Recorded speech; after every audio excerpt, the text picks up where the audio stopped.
새날을 여는 새벽 말씀 나눔입니다. 오늘은 2025년 3월 6일 목요일이고 말씀을 전하는 저는 강민 목사입니다. 오늘 우리 함께 나눌 말씀은 마태복음 21장 33절로부터 46절까지의 말씀입니다. 다른 한 비유를 들으라. 한 집 주인이 포도원을 만들어 산울타리로 두르고 거기에 집자는 틀을 만들고 망대를 짓고 농부들에게 새로 주고 타국으로 갔더니 열매 거둘 때가 가까운 음에 그 열매를 받으려고 자기 종들을 농부들에게 보내니 농부들이 종들을 잡아 하나는 심히 때리고 하나는 죽이고 하나는 돌로 쳤거늘 다시 다른 종들을 처음보다 많이 보내니 그들에게도 그렇게 하였는지라. 후에 자기 아들을 보내며 이르되 그들이 내 아들을 존대하리라 하였더니 농부들이 그 아들을 보고 서로 말하되 이는 상속자니 자 죽이고 그의 유산을 차지하자 하고 이에 잡아 포도원 밖에 내쫓아 죽였느니라. 그러면 포도원 주인이 올 때에 그 농부들을 어떻게 하겠느냐. 그들이 말하되 그 악한 자들을 진멸하고 포도원은 제때 열매를 바칠 만한 다른 농부들에게 새로 줄지니이다. 예수께서 이르시되 너희가 성경에 건축자들이 버린 돌이 모퉁이의 머릿돌이 되었나니 이것은 주로 말미암아 된 것이요 우리 눈에 기이하도다 함을 읽어본 일이 없느냐. 그러므로 내가 너희에게 이르노니 하나님의 나라를 너희는 빼앗기고 그 나라의 열매 맺는 백성이 받으리라. 이 돌 위에 떨어지는 자는 깨지겠고 이 돌이 사람 위에 떨어지면 그를 가루로 만들어 흩으리라 하시니 대제사장들과 바리새인들이 예수의 비유를 듣고 자기를 가리켜 말씀하심인 줄을 알고 잡고자 하나 무리를 무서워하니 이는 그들이 예수를 선지자로 알미었더라. 마태복음 21장 33절로부터 46절까지 말씀입니다. 오늘 본문은 33절에 다른 한 비유를 들으라 라는 말로 시작합니다. 그러니까 어제부터 연결하여 총 3개의 비유가 하나의 주제로 연결되어 있는 겁니다. 첫 번째 비유는 어제 살펴본 21장 28절로부터 32절에 나왔던 비유로서 두 아들 중 누가 아버지의 뜻대로 하였느냐라는 질문이 등장하는 그 비유였고, 두 번째 비유가 오늘 33절로 45절까지 나오는 비유입니다. 그리고 세 번째가 내일 살펴볼 말씀이지만 22장 1절로부터 14절까지 흔히 말하는 혼인잔치 비유가 그 비유입니다. 이 세 개의 비유들은 사람들의 질문에서 시작해서 그 질문에 대한 대답을 주는 과정으로 이루어져 있습니다. 처음 질문은 21장 24절에 나오는 대로 사람들이 예수에게 묻기를 내가 무슨 권위로 이런 일을 하느냐, 또 누가 이 권위를 주었느냐라는 질문이었습니다. 물론 예수님은 27절에 다음과 같은 대답을 하십니다. 나도 무슨 권위로 이런 일을 하였는지 너희에게 이르지 아니하리라. 거기에서 만약에 주님이 그치셨다면, 그 뒤에 비유가 등장하지 않았다면 정말로 주님은 대답하지 않은 것이 됩니다. 그러나 우리 예수님은 대답해 주지 않는다고 하신 다음에 3개의 연속되는 비유를 말씀하시므로 저들이 궁극적으로 궁금해하는 것들에 대한 대답을 하셨습니다. 사람들은 질문하면 바로 그 대답이 튀어나오길 원합니다. 그러나 예수님은 어떤 질문을 받으셨을 때 거기에 대해 바로 대답하시지 않으십니다. 왜냐하면 질문의 방식이 잘못되어 있기 때문입니다. 사람들은 세상적인 관점, 세상적인 입장, 세상적인 시선에서 어떤 문제를 보고 거기에 대한 대답을 예수님께 질문합니다. 그런데 주님은 항상 하나님의 관점, 하나님의 시선, 하나님의 생각으로 그 문제를 보시기에 우리가 한 질문에 주님이 그대로 대답하신다면 우리는 알아들을 수 없는 이야기를 듣게 되는 것과 마찬가지입니다. 따라서 주님이 항상 대답하실 때는 우리 된 질문의 잘못을 미리 밝혀내시고 그 질문이 어떻게 바뀌어야 옳은 질문이 되는지로 변환시켜 이야기들을 끌고 가신다는 것들을 우리가 살펴볼 수 있습니다. 이 권위의 문제도 마찬가지입니다. 사람들은 이 권위를 누구에게 받았느냐, 누구로부터 이 권위가 왔느냐라고 질문합니다. 그 까닭은 예수님이 권위가 있다라고 생각했기 때문입니다. 그리고 저들이 예수님이 예수에게 권위가 있다라고 생각한 이유는 많은 사람들이 예수를 따라다니고 있다는 증거로 볼 때 그에게 권위가 있다라는 생각을 한 겁니다. 그런데 하나님의 입장에서 권위는 어디서 오느냐의 문제는 아무것도 아닙니다. 그거는 문제가 아니라 권위를 가지고 있는 자, 그가 어떤 일을 하는 자인가라는 것에 대한 문제를 하나님은 관심을 가지고 계십니다. 무슨 말이냐면 대제사장들과 장로들은 그 권위를 자기에게서 찾으려고 합니다. 권위 있는 자가 나다라고 판단하고 그 판단대로 자신이 권위 있는 자처럼 행동하는 겁니다. 근데 하나님의 방식에서 권위는 자신들의 인식과 관계없이 하나님의 성품과 하나님의 속성과 하나님의 뜻과 하나님의 마음을 가지고 행했더니 그 행위에 대해 사람들이 은혜를 받고 그 행위에 대해 감동받은 자들이 나를 올려줌으로 말미암아 권위가 생기는 방식이 하나님의 방식이었다라고 성경이 전해주고 있다는 겁니다. 그와 비슷한 이야기가 오늘 본문에서도 다시 한번 우리 가운데 전해집니다. 보시면 모든 것은 주인에 의해 시작되었습니다. 한 주인이 포도원을 만들었고 주인이 울타리를 쳤고 주인이 즙자는 틀을 만들었고 그렇게 주인이 다 준비한 후에 농부에게 이 포도밭을 위탁한 겁니다. 처음 그 농부는 자기가 그 포도밭을 위탁받았을 때 자기가 농사 지을 수 있었다는 사실에 기뻐하게 되었고 이 일로 말미암아 자신의 생계를 유지할 일이 생겼다는 것에 감격했을 겁니다. 그런데 그렇게 위탁을 받고 난 후 주인이 멀리 타국으로 떠나버립니다. 이제 주인은 없고 자기가 알아서 늘 일을 하며 농사를 짓고 때에 따라 맞는 일들을 행합니다. 주인이 없고 자기가 책임지면서 자기가 모든 일을 하기 시작한 겁니다. 1년 내내 자기가 잘 알아서 일을 해왔습니다. 문제는 그러다 보니 이 포도밭이 마치 자신의 것이 된 것 같은 생각이 들었다라는 겁니다. 처음에는 내가 남의 것을 새로 얻어 일하게 되었다라는 사실이 영광스럽고 다행이고 감사하다는 생각이 들었는데 그러나 이 감사한 것이 시간이 지나가면서 나에게 자연스러운 것이 되어버리고 나에게 당연한 것이 되어버렸습니다. 그렇게 내가 내 농사를 짓고 있다라는 생각이 드는 그때 주인이 새를 거두러 오니 그 새를 내야 된다는 사실이 아깝고 안타깝게 느껴지게 된 것입니다. 처음에는 경작할 수 있다는 사실만으로도 감사했는데 나중에는 세금을 내는 것 자체가 사용료를 지불해야 된다는 그 자체가 너무나 아까웠던 겁니다. 그래서 사용료를 받으려고 오는 주인을 보면 마치 자기 것을 빼앗으러 오는 것 같고 약탈하러 오는 것처럼 느껴졌던 겁니다. 그런데 여러분, 이건 이 농부들이 악해서가 아닙니다. 사실 사람들의 마음이 원래 그렇습니다. 제가 목회자가 되기 전에 교회를 다니면서 제일 화가 났던 일이 있는데요.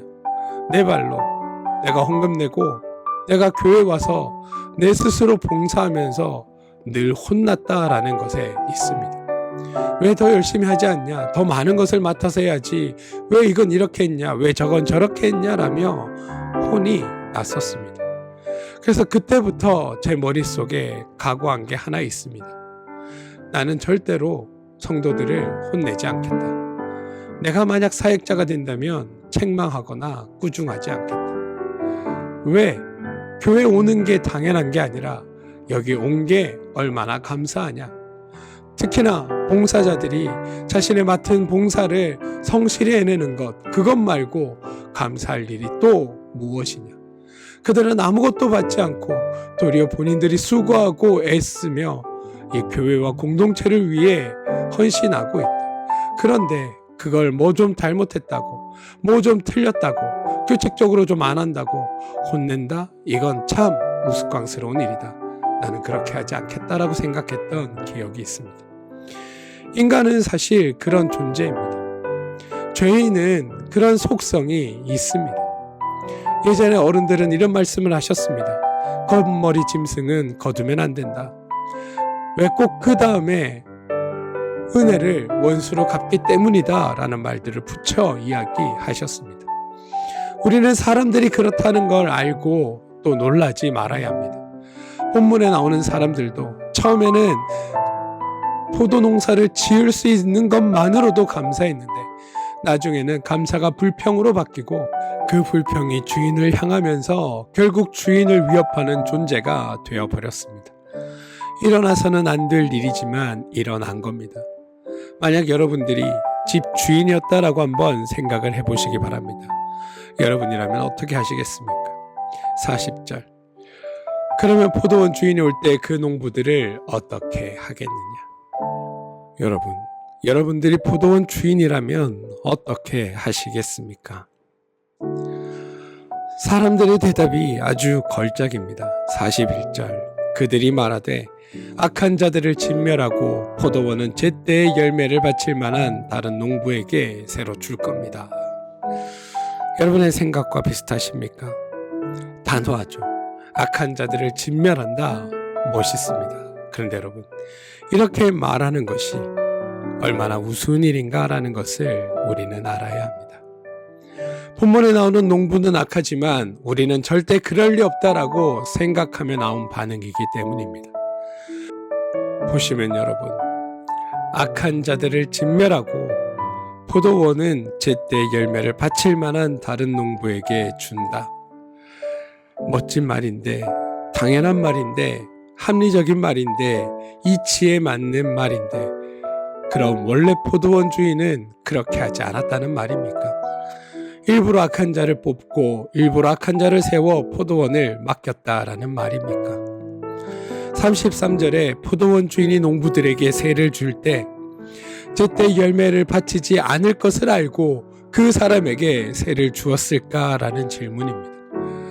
포도원 주인은 여러분, 처음부터 자기 종들을 죽이고 자기 아들까지 죽이기로 예정된 자들에게 세를 준 것일까요?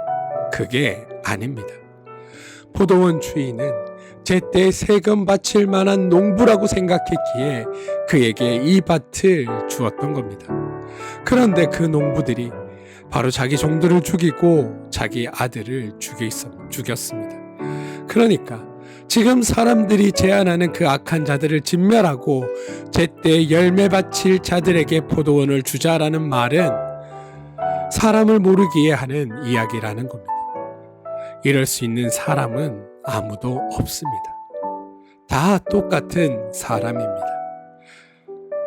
동일한 수준의 죄인들이라는 겁니다. 말은 맞죠. 말이 틀렸다는 게 아닙니다. 말은 맞고 잘못했으니까 진멸하고 세금 낼 만한 자에게 주자라는 말은 틀린 말이 아닌데 문제는 그런 사람이 없다라는 겁니다. 말은 맞지만 그렇게 될 수 없다라는 게 주님의 말씀이라는 겁니다. 그러니까 지금 사람들은 자기가 누구인지 모르기에 자기가 하는 행동이 어떤 원리 가운데 이루어지는 일인지 모르기에 그저 하는 말에 불과하다라는 겁니다. 저들의 말대로 하면 여러분, 사람들은 다 진멸되고 이 땅에 남아있을 사람이 단 한 사람도 없게 됩니다. 우리는 사람들의 생각과 하나님의 생각, 사람들의 방식과 하나님의 방식이 어떻게 다른지를 알아야 합니다. 거기에 대한 내용이 42절 이후에 등장합니다. 42절입니다. 예수께서 이르시되 너희가 성경의 건축자들이 버린 돌이 모퉁이의 머릿돌이 되었나니 이것은 주로 말미암아 된 것이요 우리 눈에 귀하도다 함을 읽어본 일이 없느냐. 여러분, 이스라엘의 건축 방식은 우리와는 조금 다릅니다. 이스라엘의 건축 방식은 한쪽 모퉁이에다가 머릿돌, 즉 주춧돌을 놓습니다. 그래서 모퉁이라고 해서 가장자릿돌, 짜투리돌이라고 생각하시면 안 되는 겁니다. 모퉁이에 있는 돌이 그게 바로 주춧돌이고 머릿돌입니다. 그게 가장 핵심적인 돌입니다. 그래서 옛 성전터나 집터를 발견할 때 모퉁이에 있는 머릿돌 하나만 딱 발견하면 이 머릿돌의 근거에서 이 집의 사이즈가 얼마나 되는지, 이 집의 규모와 크기가 얼마나 되는지를 다 가늠할 수 있게 되는 겁니다. 그런 아주 핵심적인 돌이 바로 모퉁이의 머릿돌입니다. 그걸 염두에 두고 말씀을 보겠습니다. 건축자들은 여러분, 건축의 전문가들입니다. 그들은 건축을 업으로 하는 사람들입니다. 그래서 자신들의 목적에 가장 적합한 돌을 고를 줄 아는 자들입니다. 필요한 돌과 불필요한 돌, 쓸만한 돌과 쓸모없는 돌을 분별할 줄 아는 자들입니다. 그런 전문가가 버린 돌이라고 하면 그건 버린 돌이 맞습니다. 그런 전문가가 쓸모없다고 버렸으면 그건 정말로 쓸모없는 것입니다. 유익이 안 되는 것입니다. 그런데 그렇게 건축자들이 버린 돌이 모퉁이의 머릿돌이 되었다라고 말하는 겁니다. 여러분, 이거 잘 분간하셔야 되는데요. 뭘 분간하셔야 하냐면 건축자들이 보는 눈이 없어가지고 머릿돌로 쓸만한 좋은 돌이 있었는데 그거를 알아보지 못했다라는 게 아니라는 겁니다. 그들은 전문가고 전문가가 보기에 이거는 쓸모없는 돌이라고 버렸고 실제로 쓸모없는 돌이었다라는 겁니다. 그런데 그걸 주님이 머릿돌이 되게 하셨다라고 말씀하고 있다는 겁니다. 건축자들이 버린 돌이 모퉁이의 머릿돌이 되었다, 이 말은 건축자들의 안목이나 눈이 잘못됐다는 것이 아니라 하나님의 능력이 그 일을 능히 이룰 수 있다라고 말씀하고 있다라는 것을 기억해야 한다는 겁니다. 건축가들이 할 수 있는 일, 즉 좋은 돌을 골라 좋은 건물을 지을 수 있습니다. 그러나 그것뿐입니다. 좋은 돌로 좋은 건물을 지을 수 있습니다. 그러나 반대로 말하면 나쁜 돌로 좋은 건물을 지을 수는 없습니다. 그게 건축가들의 한계고 인간의 한계입니다.